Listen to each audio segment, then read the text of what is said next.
exalte. Tu es Dieu.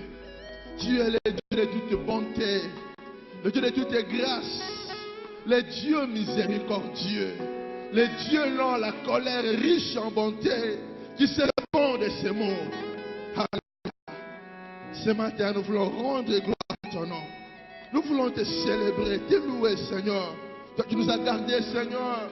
Toi qui nous as protégés. Toi qui nous as menés en ce matin dans ta maison. Alléluia. Quand tu prends une résolution, personne ne s'y oppose. Et ce matin, tu as pris la décision de bénir ton peuple. Merci parce que tu le feras. Car tu es Dieu, Seigneur, de toutes nos ressources. Oh Dieu, sois béni. Seigneur, nous voulons parler de ta part. Nous avons besoin de toi. Nous voulons plutôt ouvrir notre bouche et que toi seul parle.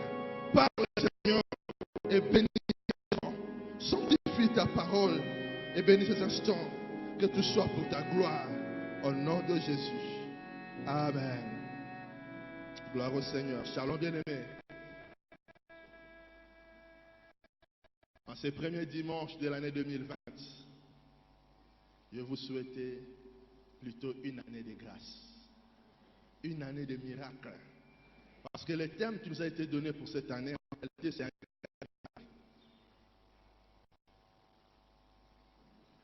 la source de notre force, c'est le Dieu des miracles.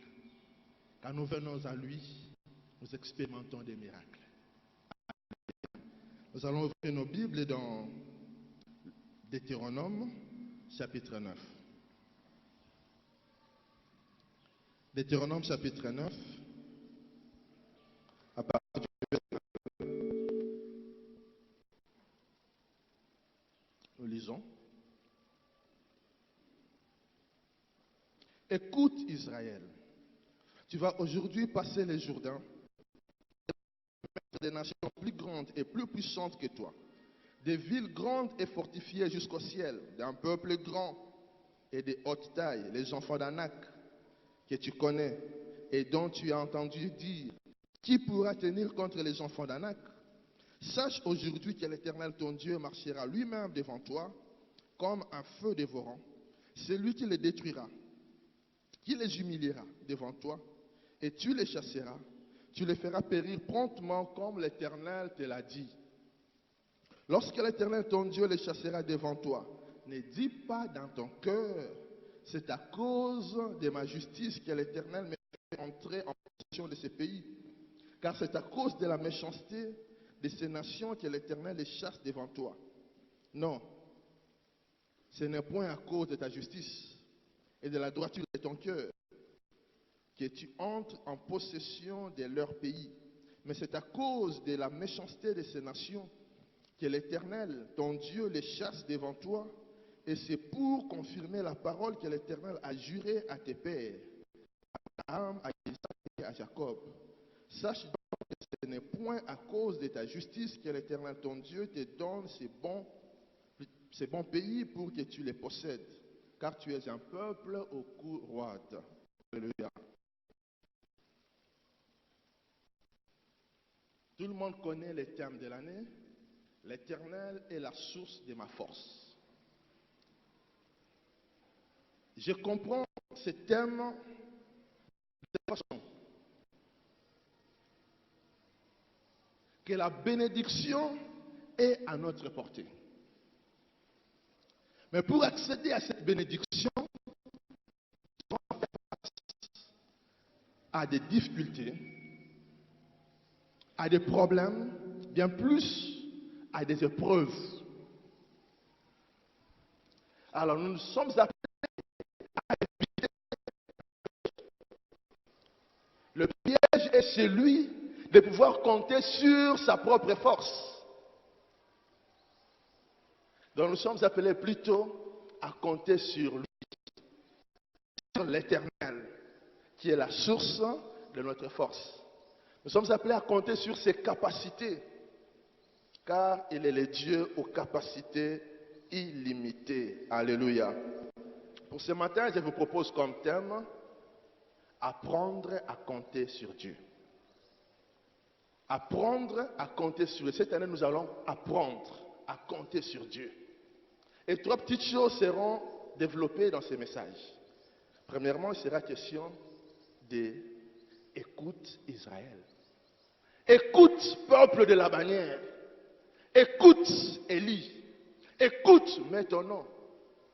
Deuxièmement, sache aujourd'hui que il y a des choses que nous sommes appelés à savoir. Et enfin, ne dis pas dans ton cœur. Qu'est-ce que nous sommes appelés à écouter? Vous savez, le Deutéronome, c'est ici le texte, c'est dans le contexte d'avant la conquête de la terre promise. Dieu a fait des promesses extraordinaires à son peuple. Il leur a promis Canaan. Il leur a promis le pays où coule le lait et le miel. Un grand pays, un pays vaste, un pays bon et vaste. Si vous lisez Exode chapitre 3, versets 8, 7 et 8, vous allez voir. Il a promis à son peuple un bon et vaste pays. Un pays où coule le lait et le miel. Dieu a fait une promesse extraordinaire à son peuple. Une grande bénédiction pour son peuple. Voilà ce que je vous donne. Bien-aimés, laissez-moi vous dire que ce matin, Dieu vous a fait autant de promesses. Toutes les promesses contenues dans la Bible sont nos promesses. Cela dépend de toi. Si tu penses que ces promesses-là appartiennent à quelqu'un d'autre, c'est ton affaire. Mais si tu es enfant de Dieu, peuple de Dieu, c'est que Dieu t'a fait toutes les promesses qui sont contenues dans la parole de Dieu, dans la Bible. Puisque Dieu a promis ces bons et vastes pays à son peuple, mais Dieu veut que son peuple ne soit pas surpris par ce qu'il va trouver dans ces pays-là. Voilà pourquoi il lui dit, écoute Israël. Qu'est-ce qu'Israël est appelé à écouter? Israël est appelé à écouter, c'est que le pays que Dieu te donne là, ce n'est pas un pays inhabité. C'est un pays habité par des nations plus grandes, plus puissantes. Ce sont des nations puissantes, plus grandes que toi. Ce sont des villes grandes et fortifiées jusqu'au ciel.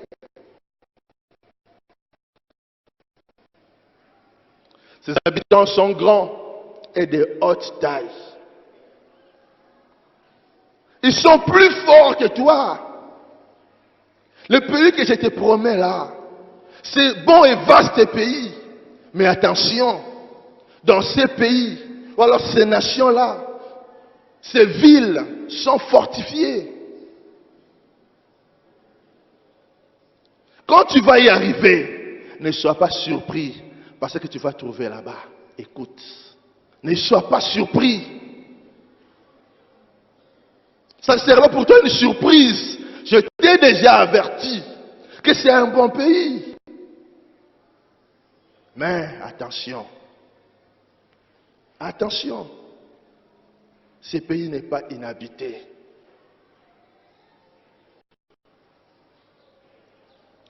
Dieu nous a fait autant de promesses. Nous avons autant de promesses. Et nous pensons que ces promesses-là, c'est seulement facile comme ça. Oui, je dis que c'est facile. Facile à entrer en possession de ces promesses, oui. Mais il y a des choses que nous devrons savoir, écouter et savoir. Ici encore, il y a des pièges à éviter. Israël est tombé dans le piège. Moïse envoie des espions. Il envoie 12 espions. Il dit, ok, nous sommes sur le point de conquérir le pays de la promesse. Mais avant d'attaquer, j'aimerais que des gens partent, inspectent un peu les lieux. Est-ce réellement c'est un pays béni comme l'Éternel l'a dit? Est-ce que nous sommes en mesure de conquérir ces pays? Les espions partent, ils rentrent, 10 amène un rapport décourageant. Il commence par dire, oui, il est certes vrai, c'est un pays béni. Regardez le pays. C'est un pays où coule le lait et le miel. Nous avons amené les preuves, nous avons amené les échantillons. C'est un bon pays. Mais ces pays dévorent les habitants. Nous ne pouvons pas monter dans ces pays. Nous ne pouvons pas y aller. Nous ne sommes pas forts pour conquérir ces pays. Il y a des géants là-bas. Nous les regardions d'en haut comme ça, nous étions comme des sauterelles.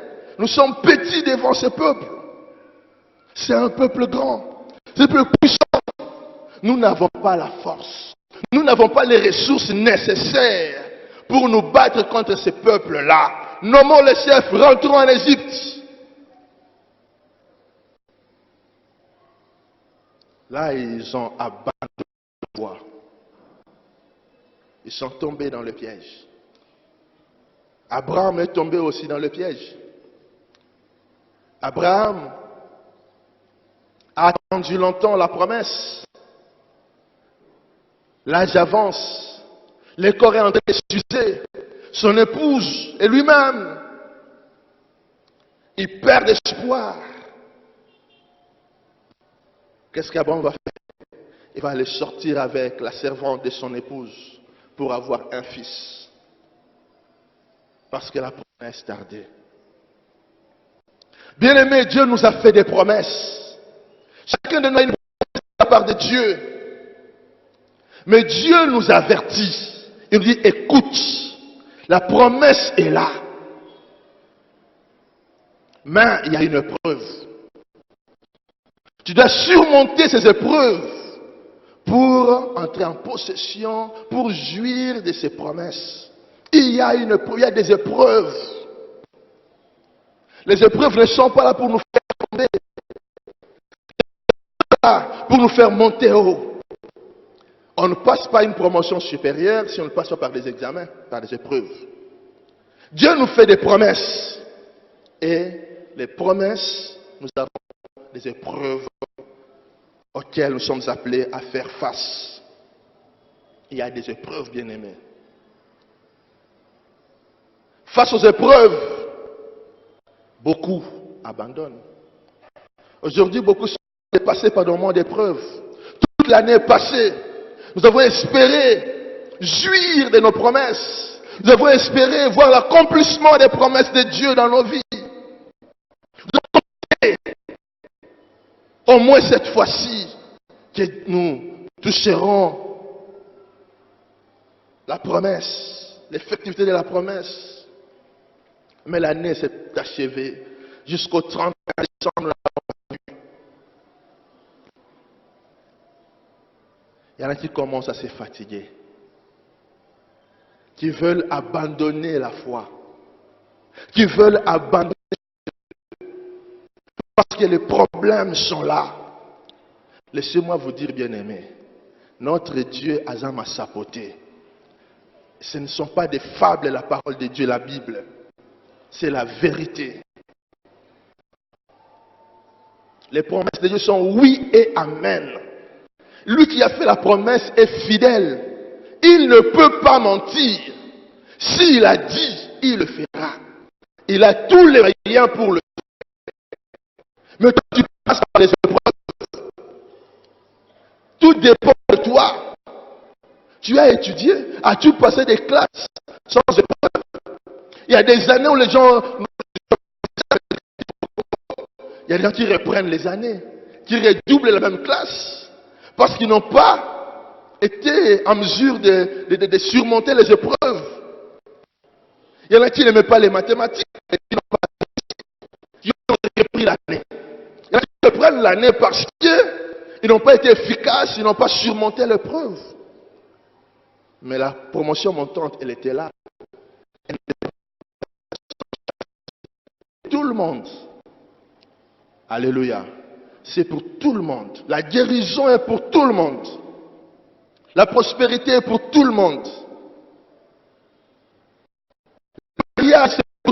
monde. La promotion, c'est pour tout le monde. Les enfants, c'est pour tout le monde. Dieu a fait des promesses dans la parole de Dieu. Mais il y a des épreuves. Vas-tu céder face aux épreuves? Les problèmes, c'est toi. Les problèmes, c'est toi. Ne fais pas comme Abraham. Abraham a regardé l'épreuve. Il a enduré pendant des années. Pendant des années, il a voisiné la centaine. Et il s'est dit en lui-même, l'indemnité que l'on a. C'est plus Sarah qui a dit. Elle dit, non, je ne pense plus. Une vieille dame comme moi qui avoisine les 90.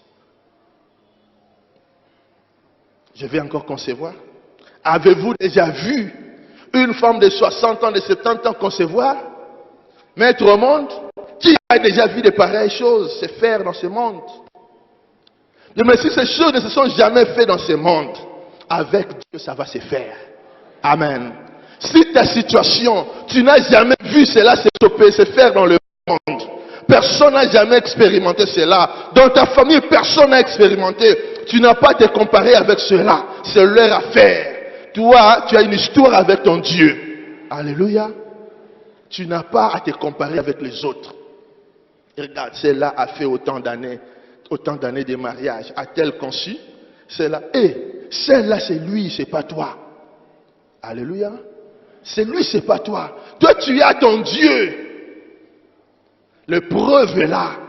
Bien-aimé, plus l'épreuve est grande, plus l'élévation sera aussi grande. Plus l'épreuve est forte, plus ta bénédiction sera palpable et manifeste aux yeux de tous. Alléluia. Vous savez, parlons en termes des personnes qui n'avaient pas d'enfants.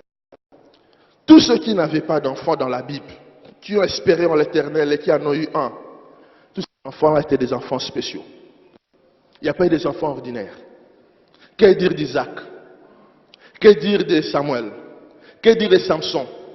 Que dire de Jean-Baptiste? Tous ces enfants étaient des enfants extraordinaires.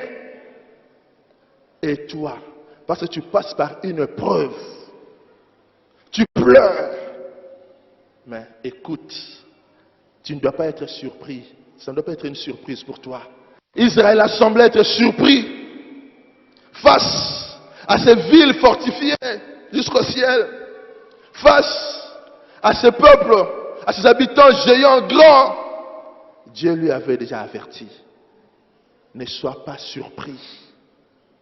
Écoute, la promesse est là. Mais tu feras face à des géants. Alléluia.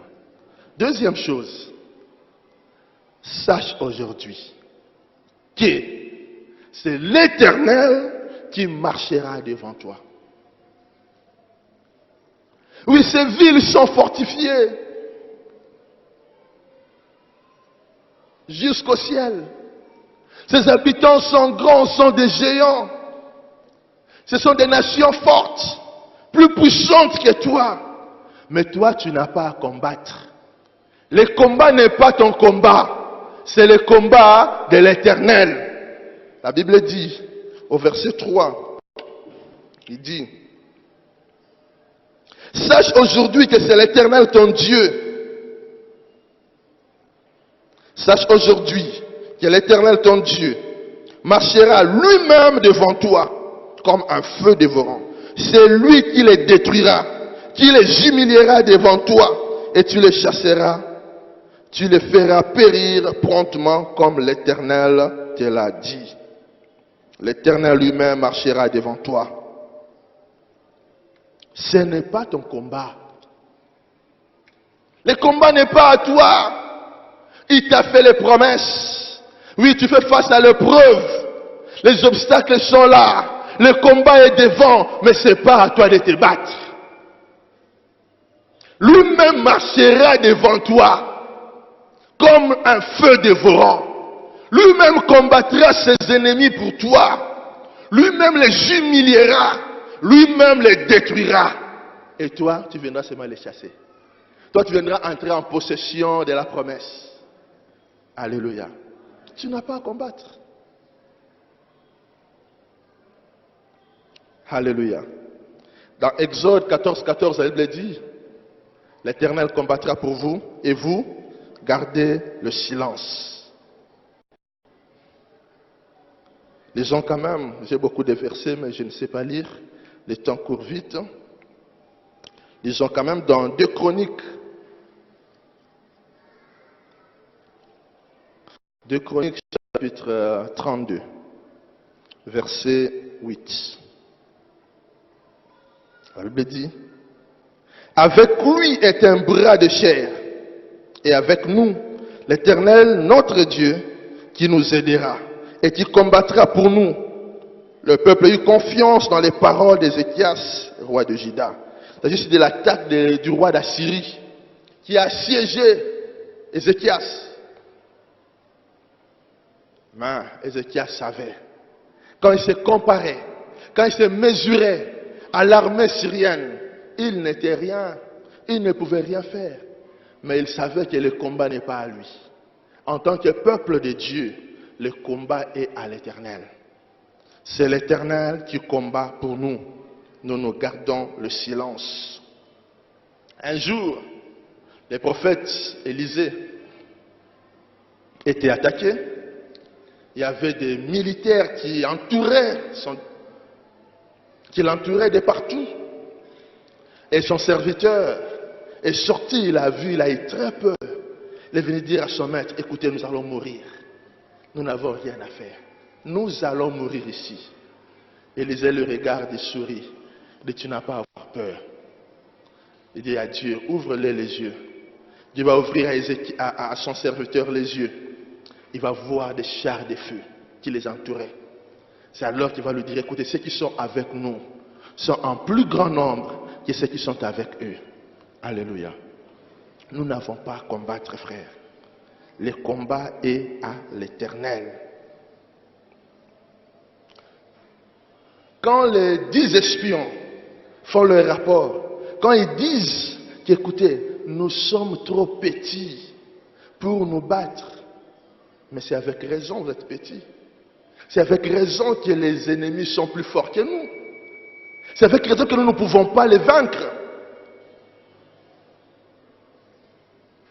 Mais que faire pour le vaincre? Josué et Caleb, et ils ont dit, écoutez, taisez-vous. Allons-y. Allons-y. Allons conquérir ces villes. Si l'Éternel est avec nous, si Dieu nous est favorable, est-ce que Dieu était favorable? Si Dieu nous est favorable, nous prendrons possession de ces pays. Si Dieu nous est favorable. Le problème, c'est que Dieu ne nous soit pas favorable. Parce que les ennemis sont plus forts que nous. Et si Dieu n'est pas avec nous, que deviendrons-nous? Mais si Dieu est avec nous, qui sera contre nous? Si l'Éternel est avec nous, qui sera contre nous? Si Dieu est avec toi, le plus fort de tous les forts, s'il est avec toi, que peut te faire un homme? Que peut te faire un féticheur? Que peut te faire cette tante, cet oncle qui a prononcé des sortilèges contre toi? Si Dieu est avec nous, qui sera contre nous? Levez-vous, allons-y.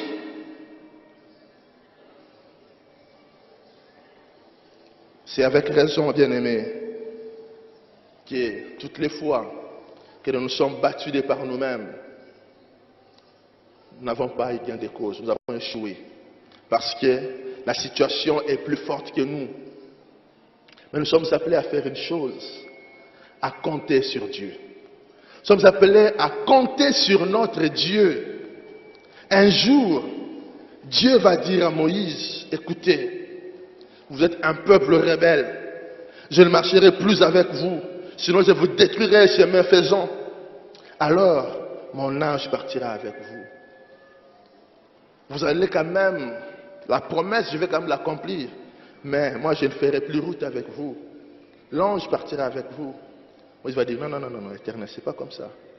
Si tu ne marches pas toi-même avec nous, ne nous fais pas quitter. Nous voulons aller avec toi. Nous voulons être avec Dieu. Nous voulons marcher avec Dieu. L'important, c'est de marcher avec Dieu. Vous savez, ce matin, j'ai prié pour ce message.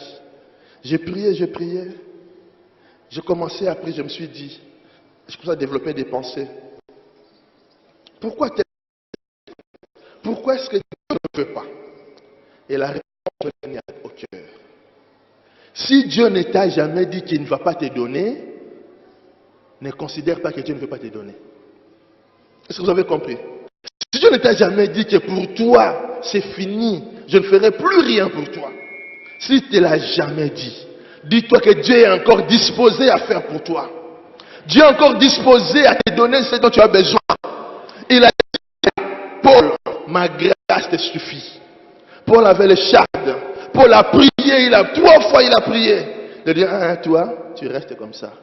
Ma grâce te suffit. Alléluia. Il dit que ma grâce te suffit. Bien-aimé, il n'est pas contre vous. Il n'est pas contre. Sinon, il te dirait, tu vois, toi, comme ça, tu me sers bien. Il y a des gens célibataires qui servent Dieu. Paul lui-même ne s'était pas marié. Il peut dire, non, tu vois, toi, tu ne travailleras pas.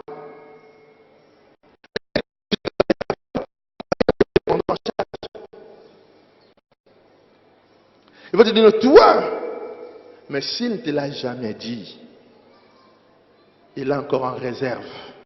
Dans ses ressources, il en a encore pour vous. Vous n'avez pas besoin d'abandonner la foi. Et pourtant, ce qu'il attend de nous, c'est de lui faire confiance. C'est de commencer cette année à compter. Nous pouvons pleurer. Nous pleurons, nous disons, Seigneur, même si je pleure, je sais que tu agiras. Job n'a-t-il pas dit que mon Rédempteur est vivant, il s'élèvera le dernier? Tu vas te...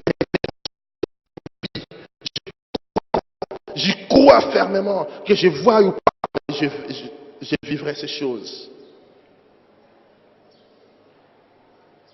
L'épreuve n'est pas là pour nous faire tomber. L'épreuve, c'est Dieu. C'est Dieu qui nous éprouve pour nous qualifier.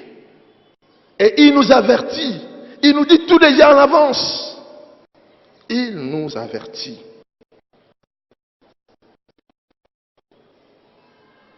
Apprenons à compter sur Dieu. S'il vous plaît, cette année, tous ne comptons pas sur nos ressources. Nous n'avons pas échoué. Nous n'avons pas réussi. Nous n'avons pas eu gain de cause les années antérieures parce que nous avons compté sur nous-mêmes. N'est-il pas écrit, maudit sur l'homme qui se confie dans l'homme? Vous avez compté sur les médecins d'un hôpital à un autre. Vous avez consulté des féticheurs. Vous avez consulté même les hommes de Dieu. Vous avez consulté tout le monde. Cette année, oh Dieu, revenons à lui. L'Éternel est la source de notre force. Il est la source de notre force. N'allons plus ailleurs. Dites-vous que c'est une preuve. Il y a ma bénédiction. Alléluia. Quelle que soit l'épreuve,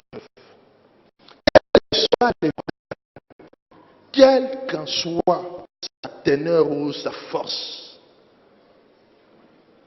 il n'y a pas de maladies incurables. Il n'y en a pas pour Dieu. Quelle que soit la situation, s'il vous plaît, notre Dieu est capable de tout. Nous avons ces dieux qui déchirent la mer. Avez-vous déjà entendu ces choses un jour? Quelqu'un a déchiré la mer? Moi, j'ai déjà vu l'océan Atlantique. Mais parlons du fleuve Congo seulement. Quelqu'un a déjà déchiré. Mais ce Dieu-là est capable de le faire.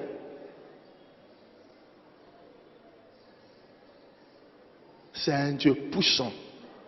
C'est un Dieu tout et rien n'est trop difficile pour lui. Alors rien. Que ce soit vous-même, que ce soit un membre des familles, cette année, si nous apprenons à compter sur lui, nous vivrons des miracles. Nous vivrons des grands miracles. Car Dieu est disposé à les faire. Vous savez, les thèmes que nous avons dans cette église ce ne sont pas des choses simples, hein? Du cœur de Dieu. Le thème qui venait de prendre fin, le thème de l'année passée, avance encore. Je ne sais pas si vous avez fait des progrès.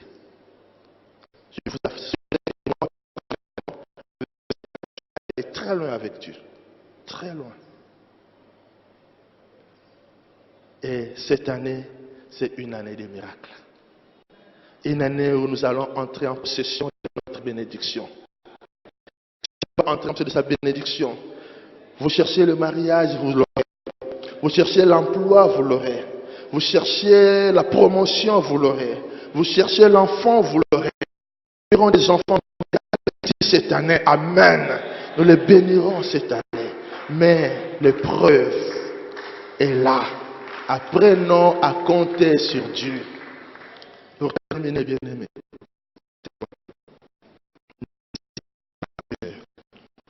Que c'est à cause de ma justice et de ma droiture. Si j'ai reçu toutes ces choses, moi je ne suis pas comme tout le monde. Ah, t'as oublié quand tu pleurais là? Ne dis pas dans ton cœur, bannis l'orgueil de ton cœur. Ne sois pas orgueilleux. Plutôt reconnais la main de Dieu dans ta vie. La main de Dieu est Dieu pour te faire du bien. Reconnais cette main. Reconnais cela. Très souvent, quand Dieu nous bénit, vous savez ce qui arrive? Les gens s'attachent plus à la bénédiction qu'à ce Dieu qui bénit. C'est de l'ingratitude.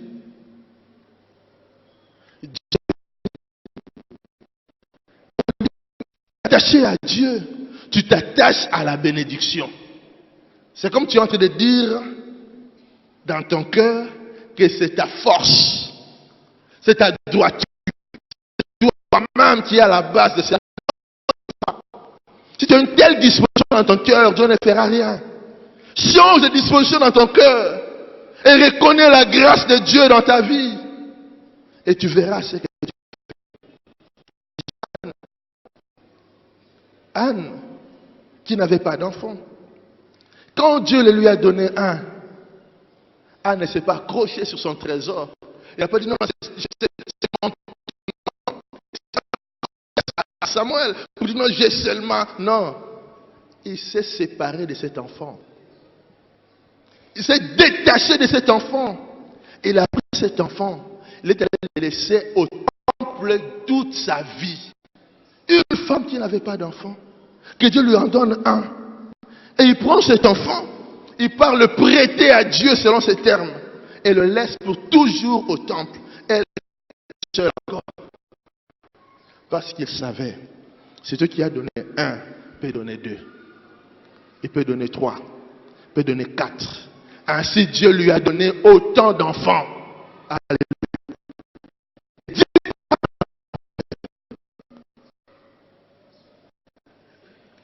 Reconnais la main de Dieu dans ta vie.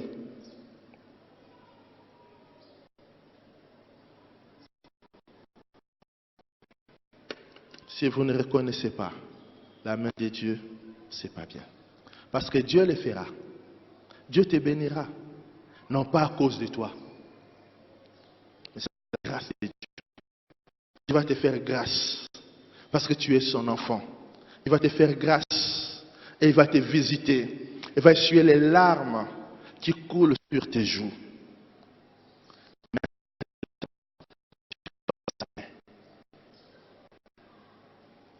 Tu vis, toi qui as comme si tu n'avais pas. Tu ne frappes, tu ne bombes pas la poitrine. C'est pas ma force, c'est Dieu. Si Dieu l'a fait pour moi, il peut le faire pour toi. Reconnais la grâce de Dieu dans ta vie. Alléluia. Je vais lire un verset pour terminer. Nous lisons Psaume 147. Psaume 147, verset 11. La Bible dit: l'Éternel aime ceux qui le craignent, ceux qui espèrent en sa bonté. L'Éternel aime ceux qui le craignent, ceux qui espèrent en sa bonté.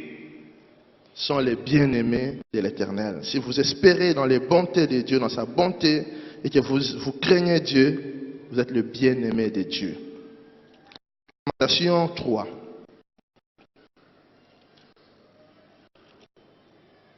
Lamentation 3, versets 25 à 26.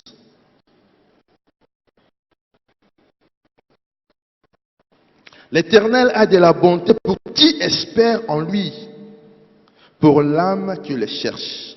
Il est bon d'attendre en silence pour l'Éternel. L'Éternel a de la bonté pour qui espère en lui. Bien, mais espérons en lui, comptons sur lui. Et pour l'âme qui le cherche, oui, il est bon d'attendre en silence. Nous allons battre cette année. Nous allons espérer en l'Éternel.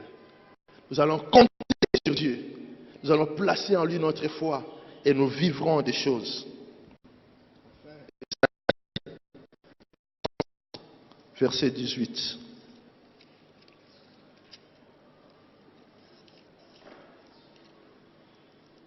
Isaïe 30, 18. Cependant, l'Éternel désire vous faire grâce et il s'élèvera pour vous faire miséricorde, car l'Éternel est un Dieu juste. Heureux tous ceux qui espèrent en lui. Sont heureux ceux qui espèrent en l'Éternel. Sur qui vous comptez? Sur qui comptez-vous? Courbons notre tête en prière.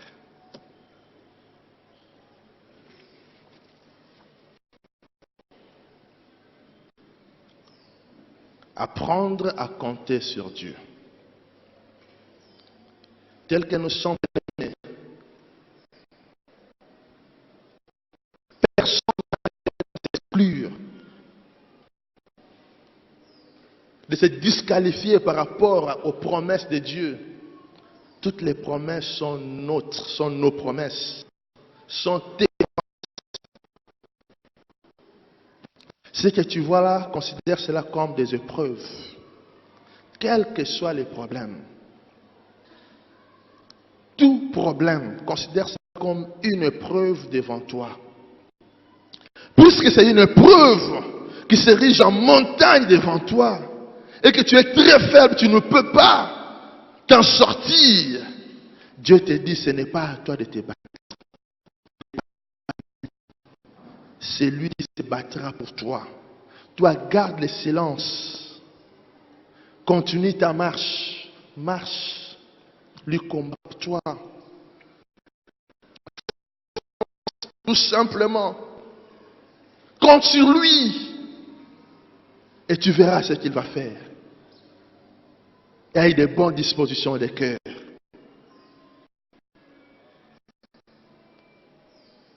Ne dis pas dans ton cœur que c'est à cause de ma justice, de ma droiture, c'est à cause de ma force, de mes capacités, de mes efforts. Non.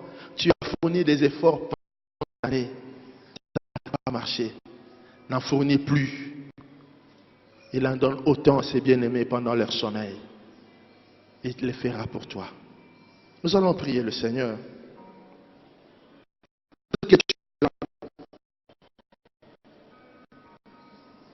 Tu es sur le point d'abandonner la foi. Tu es sur le point de tout abandonner. Le preuve est là. C'est Dieu pour toi. Tu crois avoir compté sur Dieu les années, ça n'a pas marché. Tu crois avoir fait fourni les efforts, ça n'a pas marché. Maintenant, Est-ce que tu es là, que tu veux que Dieu te soutienne? Tu veux apprendre à compter sur Dieu maintenant? Tu lèves tout simplement la main là où tu es, nous allons t'aider dans la prière. Douloureuse devant toi. Tu te demandes si c'est vraiment Dieu ou si c'est pas le diable, c'est quoi ça? Même si c'est le diable, il n'y a pas de problème. Dieu est plus puissant que le diable. Nous allons prier pour toi. Lève ta main là où tu es.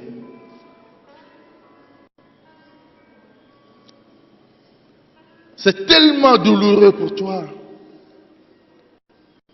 Tu veux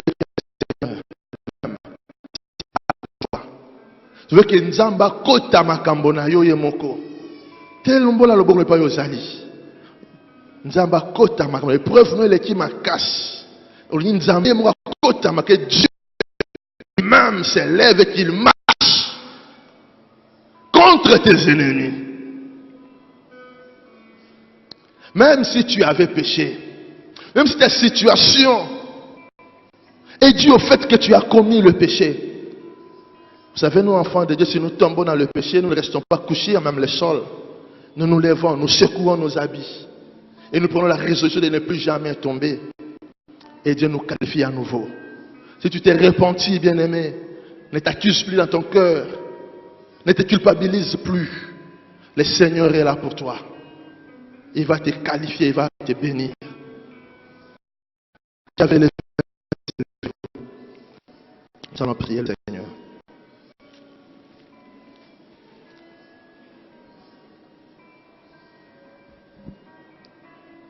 Merci pour vous qui voulez. Le Seigneur vous voit. C'est un signe de foi quand vous vous mettez debout. Après tu vois. Après tu quoi?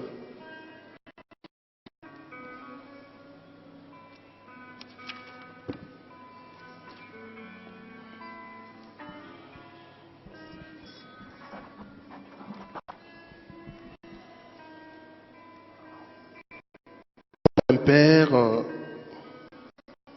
Dieu vient de parler à ses enfants,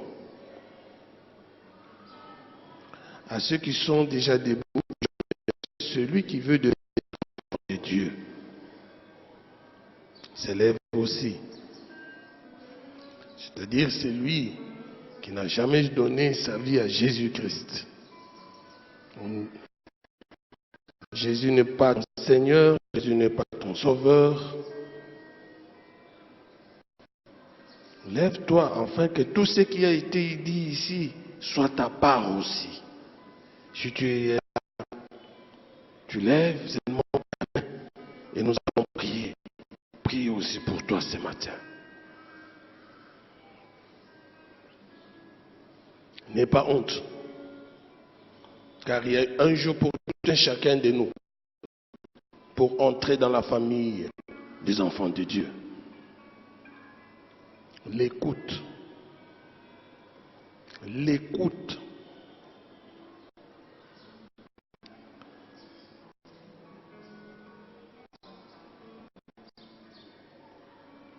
Ceux qui ont levé la main, qu'ils puissent carrément s'élever aussi. Qui s'élèvent. N'aie pas honte. Lève-toi. N'aie pas honte. Nous allons d'abord prier pour ceux-là qui n'ont pas encore reçu Christ et après nous allons prier pour toute l'Église. Père, tu as dit, mes sœurs et mes frères, qui ont reconnu ce matin que tout ce que tu as dit ne les concernait pas parce qu'ils n'étaient pas enfants de Dieu. Ils ont reconnu Dieu en s'élevant ce matin